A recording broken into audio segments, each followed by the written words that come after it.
Vamos agora continuar o nosso conteúdo sobre queda livre e lançamento vertical no vácuo. Na aula passada eu fiz a teoria da queda livre, né? E quando a gente despreza a resistência do ar. Muita gente fala assim, nossa, né, a gente está sempre desprezando as coisas, será que a física é verdade mesmo, né? Quando a gente considerar tudo que existe, como é que funciona? Então eu vou tentar fazer uma modelagem aqui, considerando a presença do ar, para você entender a diferença e para você entender por que aquele modelo era muito bom, tá ok? Então você quer aprofundar, presta atenção nessa aula que vai valer a pena. Vamos lá para a lousa, né? Na aula então passada eu peguei a seguinte situação, né? Eu abandonei um objeto, né, na superfície da Terra, quer dizer, soltei ele com uma velocidade igual a zero. E lá nós pensamos assim, né? Desprezando a resistência do ar, a única força que atua é a força peso. Tudo bem? Então, quando a gente abandona um objeto, realmente, no começo do movimento dele, né, na situação real, agora não mais na situação ideal, no começo do movimento dele, a única força que atua é mesmo o peso. E o que significa isso? Significa, né, que a força resultante, né, que é a massa vezes a aceleração, vai ficar assim, o peso vai ser a massa vezes a aceleração, isso a gente já tinha feito. Então aqui o mg vai ser igual a ma. Então no começo dele, do movimento desse objeto, realmente bem no comecinho, a aceleração é a aceleração da gravidade. Ok? Só que à medida que o tempo passa, sujeito a essa aceleração, o objeto que está aqui, ó, ele ganha velocidade. Né? Então vou desenhar ele um pouco aqui para baixo, tá? Isso já acontece logo no instante inicial lá, instantes depois do instante inicial, né, na verdade. Aí você vai ter o seguinte, você vai ter uma força-peso atuando aqui no objeto, essa força não mudou, tá? Mas porque o objeto agora tem velocidade, o ar resvala nele, ou seja, bate nele. E quando o ar bate no objeto, né, aí a gente passa a ter a resistência do ar atuando nele. Eu vou desenhar aqui com uma cor bem destaque mesmo, ó, assim, ó, a resistência do ar atuando sobre ele. O ar então empurra o objeto, né, na direção contrária do seu movimento. Essa é a força de resistência do ar que está atuando neste objeto agora. E ela só existe porque agora, nessa posição, o objeto tem uma velocidade. Quando ele não tinha velocidade, a resistência do ar não existia. A resistência do ar, ela possui diversas formulações diferentes, tá?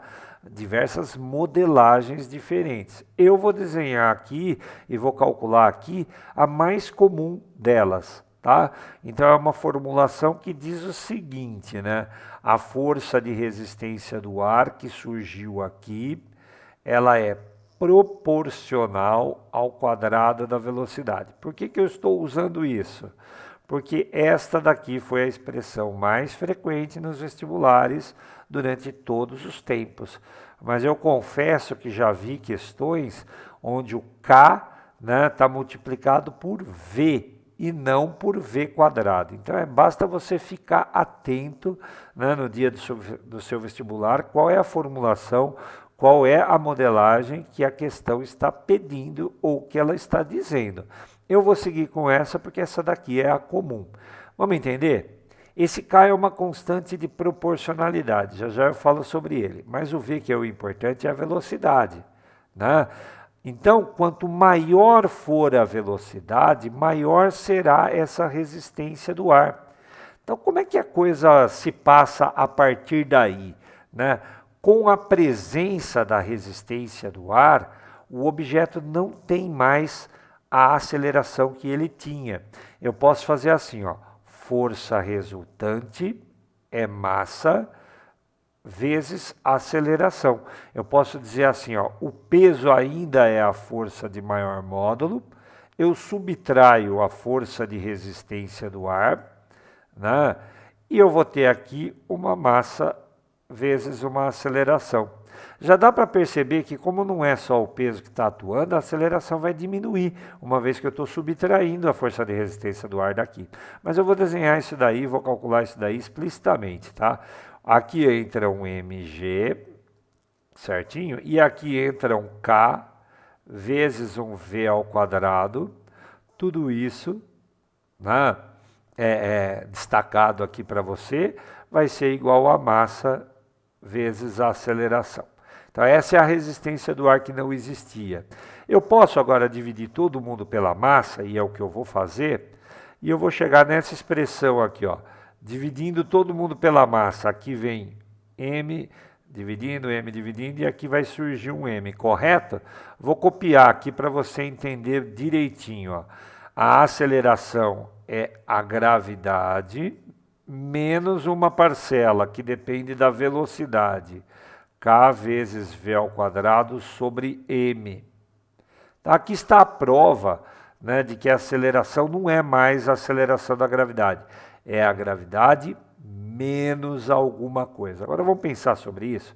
É menos alguma coisa que à medida que o objeto está caindo, ela está crescendo.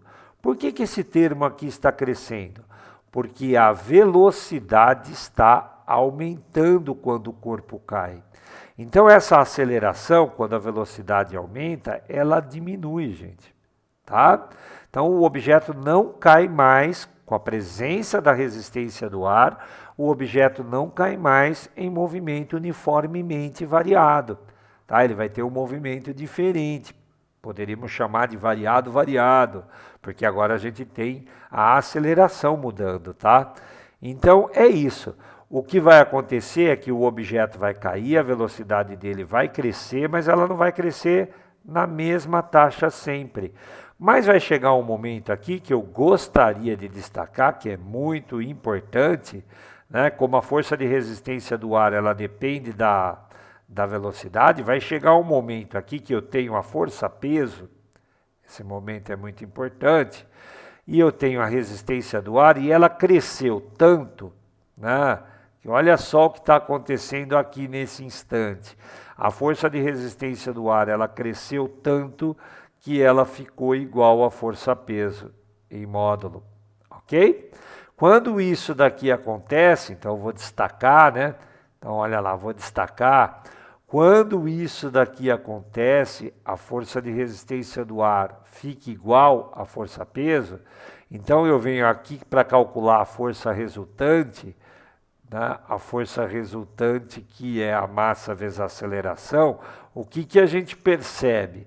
A gente percebe que eu vou fazer o peso menos a força de resistência do ar. Isso daqui é a massa vezes a aceleração. Mas se a força de resistência do ar é igual ao peso naquele momento, essa conta vai dar zero. E o objeto, como você vai perceber, ó, já que a massa não é zero, quem é zero desse lado é a aceleração. O objeto não acelera mais. E isso é bem interessante de você saber. Né? Então o objeto vem acelerando, essa aceleração não é sempre a mesma, fazendo com que a velocidade cresça, mas chega um determinado momento que a resistência do ar já é grande o suficiente para neutralizar a força-peso. E o objeto a partir dali, né, se a aceleração é igual a zero, ele vai cair com movimento uniforme, ok? Ele vai cair com movimento uniforme. É por isso que uma pessoa pode saltar de paraquedas, por exemplo. A velocidade dela vai aumentar somente no começo, depois ela não aumenta mais. E quando abre o paraquedas, aí diminui substancialmente, a ponto dela poder parar em pé no chão quando ela chega. Ok? Agora, sobre essa constante que está aqui, que eu disse que eu ia falar. Isso daqui é uma espécie de constante aerodinâmica, tá? Ela depende da densidade do ar, ela depende do formato do objeto, tá? Formatos chapados, eles têm dificuldade de penetrar no ar, certo? Formatos pontiagudos, ele tem uma facilidade maior de penetrar no ar. Então, ela depende da área da superfície, da forma do objeto e da densidade do ar, basicamente. Então, tem formas que têm, né, uma penetração mais fácil no ar e vão acabar, né, atingindo velocidades maiores, né? Nota que se o K for pequeno aqui, ó, a aceleração, né, ela vai atuar durante um tempo bem maior do que se o K for grande. É fácil de entender, né? Pega, por exemplo, o comparativo entre carros, né? Você pega uma Ferrari, olha o formato aerodinâmico que ela tem, pega uma van, uma daquelas perua Kombi antiga, ela é chapada, o ar bate nela, resvala e ele é desviado com muita dificuldade. Então, o K tem a ver com isso, com essa forma, com essa área, tudo bem? Com a densidade do ar também. Vamos dar uma comparada naquilo que a gente estudou na aula passada, no vídeo passado, com aquilo que a gente está estudando aqui? Para comparar legal, eu vou fazer o seguinte, ó. Eu vou marcar aqui, né, um gráfico que mostra o comportamento da velocidade à medida que o tempo passa, tá? Para você entender direitinho, ó. Velocidade versus tempo, ok? O tempo aqui é o tempo de queda, tá? Velocidade versus tempo. Então, eu vou fazer aqui o nosso caso de agora, né? O nosso caso de agora, ele é assim, ó. O objeto partiu do repouso, tá aqui, ó, e ele vai crescer a velocidade dele, só que não é uma taxa constante, e vai chegar uma hora, olha só o que aconteceu aqui, ó, né? A velocidade, ó, ela ficou, se você está olhando depois de um determinado instante aqui, ó, por aqui mais ou menos, a velocidade, olha como ela ficou, vou até reforçar aqui, ó. Ela ficou constante, gente. Essa daqui é a chamada velocidade limite, tá? É quando a aceleração ficou zero. Quer calcular a velocidade limite? É possível, é muito fácil, né? Aqui, ó, a força de resistência do ar não ficou igual ao peso? Então, vou pegar esse fato aqui, ó. A força de resistência do ar ficou igual ao peso, né? Quando atingiu a aceleração zero lá na velocidade limite. Então, eu tenho o seguinte, ó, um K vezes o V ao quadrado igual a um mg, certinho? Então, a velocidade limite ela vai ser essa daqui, ó, velocidade limite. Ela vai ser raiz quadrada de mg dividido por k, ok? Então, olha lá o que eu estava falando agora há pouco, né? Para cada k diferente, uma velocidade limite diferente, certinho? E olha só que interessante aqui, né? A velocidade limite também depende da massa. E é por isso que é fácil explicar porque que pena e pedra não caem no mesmo tempo. A pedra vai demorar mais, né, e vai ter uma velocidade limite maior do que a pena, já que ela tem massa maior. Tá claro? Então aqui você está se aproximando mais da realidade do que lá naquela aula passada. Aí, né, voltando para essa discussão, olha a velocidade limite aqui a partir do qual, né, o objeto não aumenta mais a velocidade. Voltando a esse debate, né, vamos pegar o caso agora, esse daqui que eu marquei aqui, ó, é o que a gente está chamando nessa modelagem de real, né? Vamos comparar com a aula passada. Na aula passada eu disse para você, né, que o objeto caía em queda livre, né? Então, na aula passada, V igual a V0 mais AT foi uma expressão que eu coloquei para você. Se V igual a V0 mais AT, com a velocidade inicial igual a zero, olha como é que seria o caso ideal. O caso ideal, ele é assim, ó, desenhando para você, ó. Marcar aqui, ó. Ideal. Esse caso aqui ideal é o livre, lembra? É o no vácuo, lembra? Então, é uma reta, porque essa equação, vovô ateu aqui, a função horária da velocidade é uma equação de primeiro grau.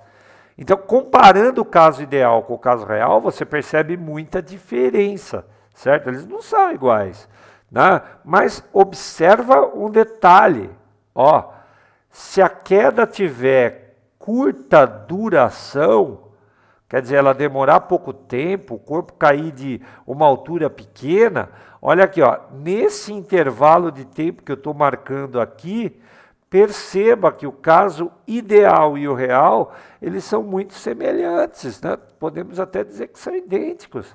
Então é por isso, né? Modelar a natureza é fazer aproximações sobre ela que são interessantes. E é por isso que nós não vamos dar sequência considerando a resistência do ar, porque se a gente analisar quedas de pequena altitude ou de curta duração, eu vou poder pensar no movimento uniformemente variado e vou ter que tirar vou poder tirar, na verdade, toda essa complicação que está aqui. Você entendeu? Mas vale a pena você saber esse estudo aqui já é um estudo um pouco mais aprofundado sobre a cinemática. Eu espero que você tenha gostado, espero que você tenha entendido esse vídeo, qualquer coisa me fala, me avisa, ok?